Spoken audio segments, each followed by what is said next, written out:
जमाने में, जब राजा और महाराजाओं का जमाना था, खैरतल की एक अलग पदवी होती थी। खैरतल को एक अलग दृष्टि से देखा जाता था, जो एक तरह से बिजनेस कैपिटल, इस तरह से बंबई को देखते हैं, दिल्ली को देखते हैं, इस तरह से जो अलवर क्षेत्र है, अलवर क्षेत्र का जो एक बिजनेस कैपिटल था, जहाँ से अर्थव्यवस्था चलती थी, वो खैरतल होता था। ये मुझे मेरे दादाजी बताते हैं।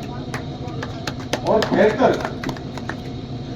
का नाम जिस तरह से जूरी साहब ने फरमाया, पूरे देश के अंदर, मैं तो असम का प्रभारी भी रहा हूँ, वहाँ भी कहीं तिनसुकिया पहुँच जाए, जोरहाट के अंदर पहुँच जाए, तो खैरतल, आप अलवर से मुझे कहते थे, और हमारा खैरतल से हमारा सामान आता है, हमारा खैरतल से बिजनेस चलता है, हमारे जो परिवार हैं वो खैरतल में रहते हैं।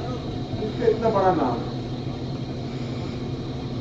पूर्व मुख्यमंत्री अशोक गहलोत जी ने उसका ध्यान रखते हुए, खैरतल को का मान सम्मान रखते हुए, आपके अपने बहुत ही प्यारे विधायक और गहलोत जी के फेवरेट, ये भी रख रहा हूँ, तो मेरे तो है ही आप, तो उनकी बात रखते हुए, जो आपका एक हक था, ये कोई मेहरबानी नहीं थी, आपका हक कि आप कुछ जिला में, और वो हक गहलोत साहब ने दिया।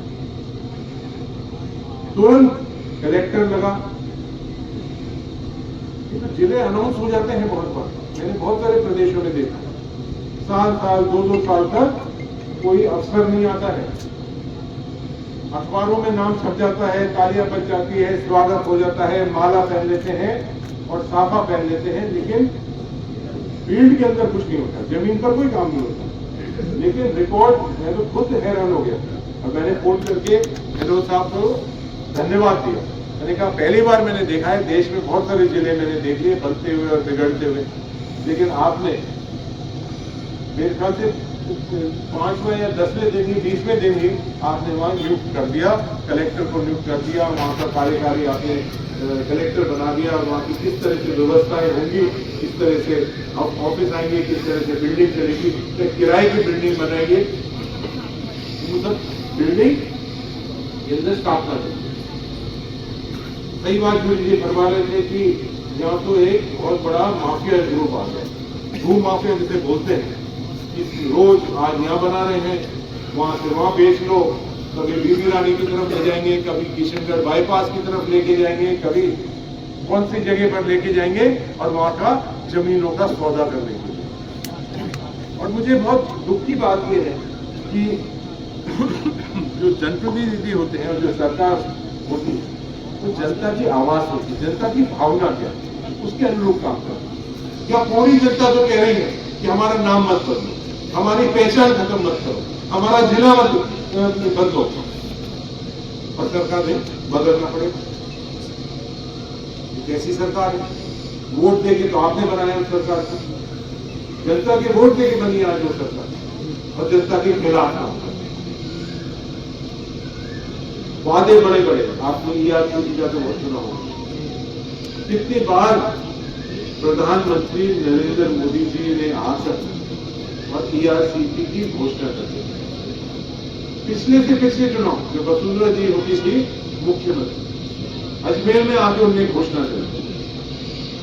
अगला चुनाव आया लोकसभा का, उसके 8 महीने बाद जयपुर में उसकी घोषणा, और आया उसके अगला विधानसभा चुनाव, उसकी भी घोषणा करी, अलवर में भी घोषणा करी।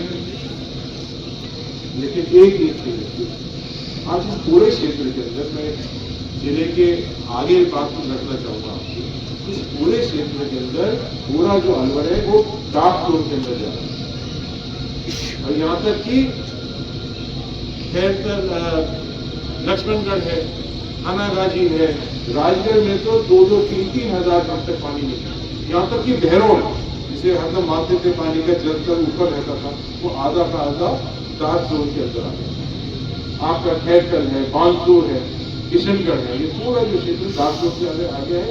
मुंडावर क्षेत्र डार्क जोन के अंदर आ रहा है, वो समय दूर नहीं है जब यहाँ खेती की तो बात भूल जाओ, एक बोतल पानी आपको नहीं मिलेगा।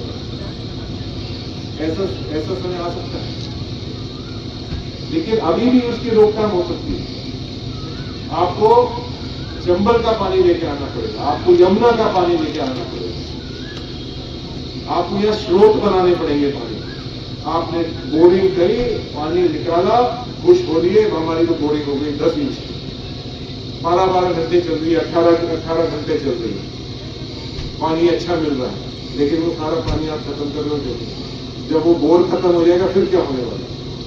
जब 2000 फीट नीचे पानी चले जाएगा फिर कोई मशीन खींच नहीं पाएगी। पुराने जमाने के अंदर इतने सारे बांध बने, बहुत सोच समझ के उन्हें बांध बने। अलवर के अंदर कई 100 ऐसे बांध बने हुए हैं। वो सिर्फ इसलिए बनाए गए कि पानी जो भी आए, पहाड़ों से नीचे पानी आए, वो नीचे रुके, जो हमारा जल था जो ऊपर बढ़े। लेकिन वो सोच नहीं है।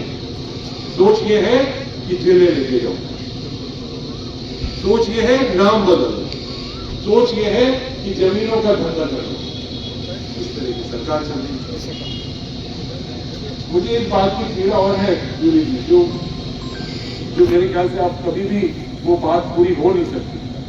एक तो हमारा कोट कासिम क्षेत्र के अंदर एयरपोर्ट, आप सबों को मालूम है कि वहां एयरपोर्ट सैंक्शन भी हो गया, उसकी जमीन भी ले ली, अक्वायर करने लग गए, उसका पूरा मैप भी बन गया, पैसा भी उसका अलॉट हो गया। और अब आप देखो प्रधानमंत्री ने जेवर के अंदर जाके वो यहां बनना था, अलवर के अंदर बनना था, कि कोट कासिम के अंदर बनना था। उससे बहुत बड़ा फायदा आपकी भोजपुत्री को होता है, बहुत बड़ा फायदा उत्तर प्रदेश जब तक लगता, पूरे के पूरा जब तक हरियाणा है, उत्तर प्रदेश लगता हुआ है, राजस्थान में बहुत बड़ा फायदा। यहाँ के सांसद, यहाँ के सरकार, यहाँ के मंत्री क्या कर पाए? कुछ नहीं। क्यों नहीं बोल पाए? क्यों? विधानसभा के अंदर और लोकसभा के अंदर एक शब्द भी बोला हो तो आप देखो इनकी आवाज नहीं निकलती, घबराते हैं। जनता की बात उस पर के कोई आदेश हो उसमें क्यों नहीं बोलते? RRTS ट्रेन, उसका अलाइनमेंट, पहले तो उन्होंने अलाइनमेंट बदल दिया, कैप्टन को किशनगढ़ को छोड़ दो, और अब तो पूरा अलाइनमेंट छोड़ो, पूरी ट्रेन ही कैंसिल कर दी।